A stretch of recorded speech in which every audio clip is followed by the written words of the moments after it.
इस वीडियो में हम बात करते हैं टाइप 3 हाइपर सेंसिटिविटी के बारे में। एक्चुअली देखो, टाइप 3 हाइपर सेंसिटिविटी होती है, ये इम्यून कॉम्प्लेक्स मीडिएटेड होती है।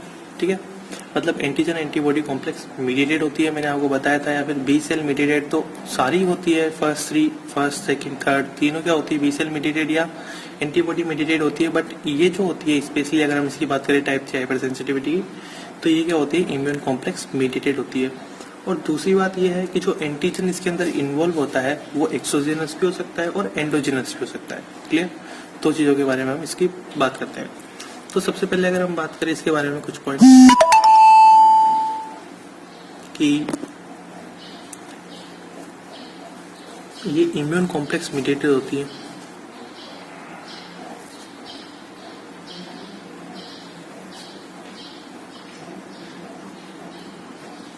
ठीक है, पहली बात।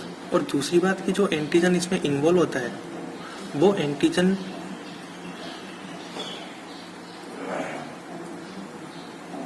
जो इसमें इन्वॉल्व होता है वो एंटीजन एंडोजेनस भी हो सकता है और एक्सोजेनस भी हो सकता है।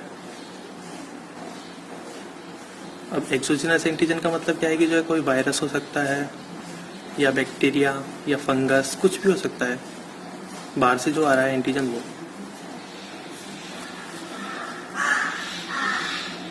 क्लियर। और एंडोजेनस एंटीजन का मतलब जैसे कोई डीएनए हो गया हमारी बॉडी का, या फिर कोई प्रोटीन हो सकता है, कुछ भी हो सकता है मतलब एंडोजेनस एंटीजन के अंदर। फिर नेक्स्ट हम बात करते हैं इसकी मैकेनिज्म के बारे में। ठीक है, इसमें दो चीज होती है हाइपर सेंसिटिविटी टाइप 3 के अंदर, तो हम उसको थोड़ा साइड टू साइड बात करेंगे। पहली बात क्या है, सबसे पहली बात ये है कि मतलब ये डिपेंड करती है कि जो है एंटीजन ज्यादा है या फिर एंटीबॉडी की अमाउंट ज्यादा है, उसके आधार पे रिएक्शंस होती है। मैंने बताया था कि टाइप 3 हाइपर सेंसिटिविटी के अंदर हम दो चीजों के बारे में बात करते हैं, एक बात करते हैं आर्थरस रिएक्शन की और एक बात करते हैं सीरम सिकनेस के बारे में।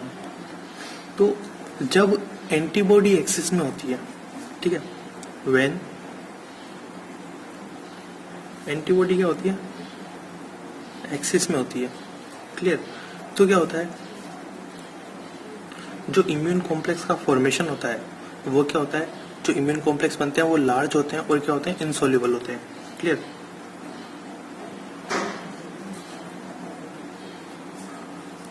इम्यून कॉम्प्लेक्स जो होते हैं वो क्या होते हैं, लार्ज होते हैं एंड इनसोल्यूबल होते हैं। पहली बात। क्लियर।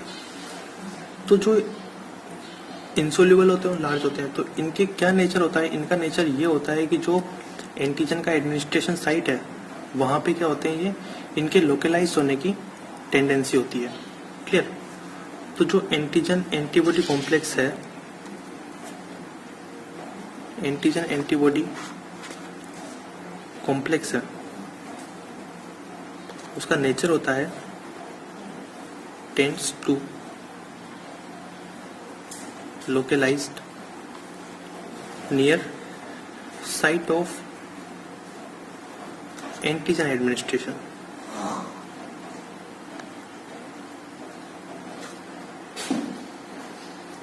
क्लियर। अब जब ये क्या होते हैं यहाँ पे डिपॉजिट हो जाते हैं, तो उससे क्या होता है कि जो कॉम्प्लीमेंट सिस्टम होता है वो एक्टिवेट हो जाता है, और कॉम्प्लीमेंट सिस्टम एक्टिवेट होता है और क्या होता है, इन्फ्लेमेटरी मीडिएटर्स होते हैं वो क्या होते हैं, रिलीज होते हैं। ठीक है, तो क्या होगा, कॉम्प्लीमेंट सिस्टम जो होगा वो एक्टिवेटेड हो जाएगा और release inflammatory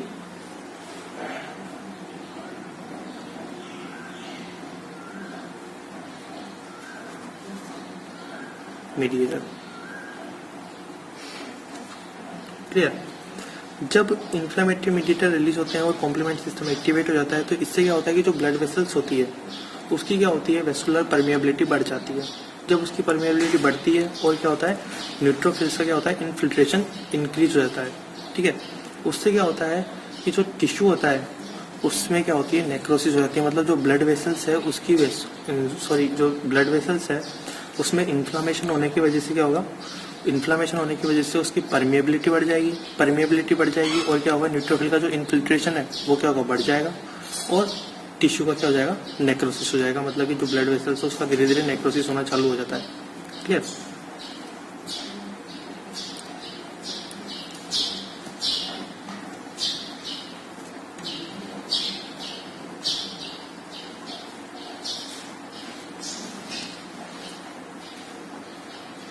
and neutrophils infiltration increase हो जाता है, न्यूट्रोफिल इन्फिल्ट्रेशन इंक्रीज होता है और क्या होता है, इसकी वजह से लीड्स टू टिश्यू नेक्रोसिस। ठीक है, टिश्यू कौन सी टिश्यू को हम बात कर रहे हैं, ब्लड वेसल के बारे में बात कर रहे हैं। ठीक है, तो ये जो टिश्यू नेक्रोसिस होता है, तो ये जो रिएक्शंस होती है, जो लोकलाइज रिएक्शन होती है, इस लोकलाइज रिएक्शन को हम क्या बोलते हैं, इस रिएक्शन को बोलते हैं हम आर्थरस रिएक्शन। ठीक है,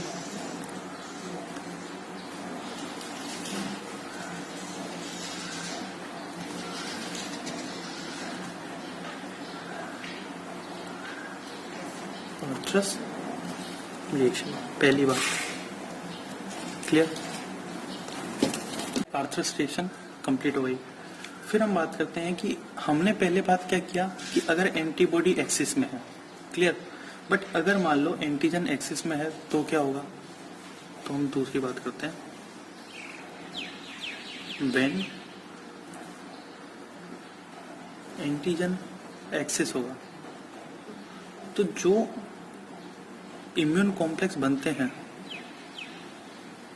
इम्यून कॉम्प्लेक्स का जो फॉर्मेशन होता है, वो इम्यून कॉम्प्लेक्स का फॉर्मेशन जो होता है, ये इम्यून कॉम्प्लेक्स कैसे होते हैं, स्मॉल होते हैं।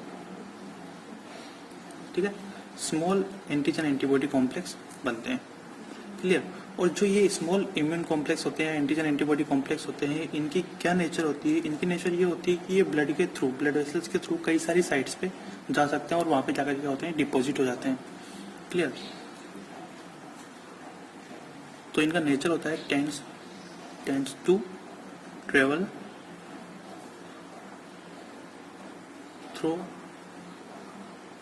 Blood to various site and get deposit, right?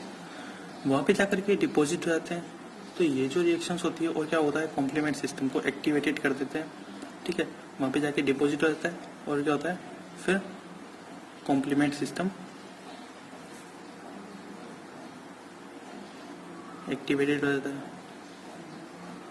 Clear? और फिर आगे जाकर के जो है एंटीजन का साइटोलाइसिस, जो मैंने आपको टाइप 2 के अंदर बताया था, उस टाइप से वही रिएक्शन होती है। क्लियर? बट मेन चीज ये है कि ये जो प्रोसेस होती है, इस प्रोसेस को हम क्या बोलते हैं, इस प्रोसेस को हम बोलते हैं सीरम सिकनेस। ये क्या है, जनरलाइज्ड रिएक्शन है। ठीक है, तो ये क्या है, जनरलाइज्ड रिएक्शन है और इसको हम बोलते हैं सीरम सिकनेस। क्लियर? ये आपकी दूसरी बात आ गई। पहला क्या था, आर्थरस रिएक्शन, और दूसरा क्या है, सीरम सिकनेस। इसको ट्रीट करने के लिए क्या करते हैं हम, सीरम थेरेपी का यूज करते हैं। ठीक है,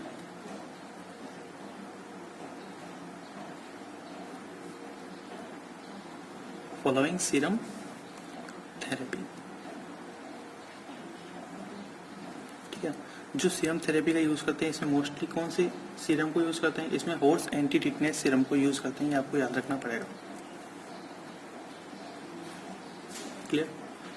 mostly related to horse anti tetanus serum का हम यूज करते हैं। क्लियर? अब देखो, जब ये सीरम रिएक्शंस होती है, इनके क्या क्या फीचर हैं, मतलब कि जो है सिम्टम्स क्या क्या पैदा होते हैं, और ये जो सीरम सिकनेस जो होता है, ये आफ्टर 7 to 12 डेज जब एंटीजन एंटर करता है बॉडी में, तो उसके 7 से 12 दिन के बाद ये ऑक्यूर होती है। आफ्टर 7 to 12 डेज क्या क्या ऑक्यूर होते हैं, बॉडी में एडिमा होता है,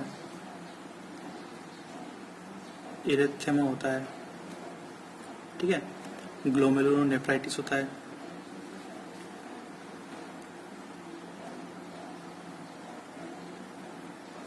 और फीवर भी हो सकता है इस कंडीशन में, एब्डोमिनल पेन,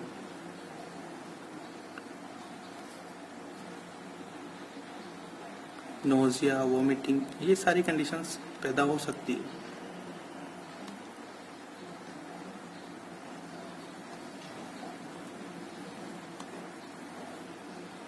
क्लियर। अब हम इसके एग्जाम्पल की बात करते हैं कि जो टाइप 3 हाइपर सेंसिटिविटी है उसके एग्जाम्पल्स क्या क्या है। तो उसके जो एग्जाम्पल्स हैं हम उसको एक ट्रिक से याद करते हैं।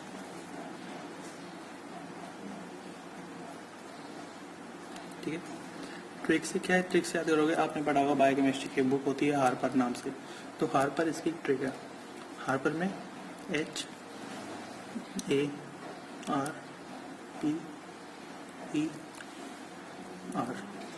ठीक है, ये हार्पर है। और हार्पर के अलावा आपको 2 एग्जाम्पल और याद रखने पड़ेंगे। एच का मतलब क्या है, यहाँ से एच का मतलब है हाइपर सेंसिटिविटी न्यूमोनाइटिस, ठीक है, हाइपर सेंसिटिविटी न्यूमोनाइटिस हो गया एक तो, और एक और हो गया आपका एच से एक सिंड्रोम होता है HSP, एक डिजीज होती है जिसको बोलते हैं हेनोच स्कोनलेइन परप्यूरा, हेनोच स्कोनलेइन परप्यूरा। क्लियर।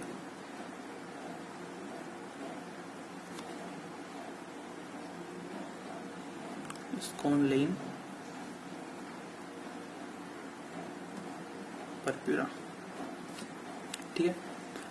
ए का मतलब क्या हुआ, ऑर्थरस रिएक्शन, ठीक है।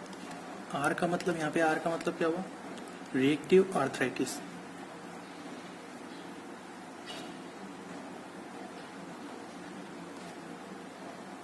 ठीक है। पी का मतलब क्या हुआ, पी का यहाँ से मतलब है PAN मतलब पोली आर्थराइटिस नोडोसा,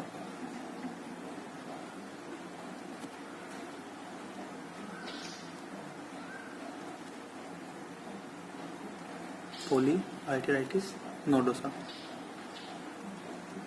और एक एग्जांपल होगा इसका पी से रिलेटेड, PSGN, जो आप पढ़ते हो स्ट्रेप्टोकोकस के अंदर, पोस्ट स्ट्रेप्टोकोकल ग्लोमेरुलोनेफ्राइटिस, इसको बहुत शॉर्ट में बोलते हैं PSGN।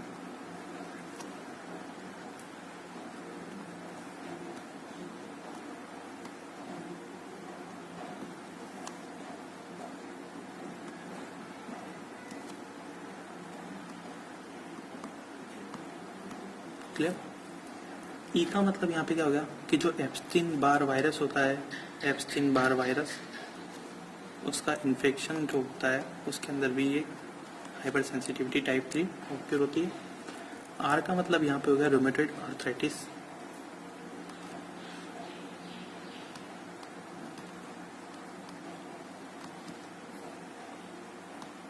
क्लियर। अब आपने जो है लेप्रोसी के अंदर पढ़ा होगा कि जो टाइप 2 लेप्रा रिएक्शंस होती है वो भी क्या होती है, हाइपर सेंसिटिविटी टाइप जो 3 है उसी का एग्जांपल होती है। तो टाइप 2 लेप्रा रिएक्शंस इसका एग्जांपल हो गई, ठीक है। और एक एग्जांपल हो रहा है जिसको आप बोलते हो फार्मर्स लंग, ठीक है। तो फार्मर लंग में यहाँ पे लिख देता हूँ, फार्मर्स लंग जो होता है, जो डिजीज होती है, ये भी क्या होती है, इसके अंदर भी हाइपर सेंसिटिविटी टाइप 3 ओक्योर होती है। तो आपका ये हाइपर सेंसिटिविटी टाइप 3 खत्म हो गया।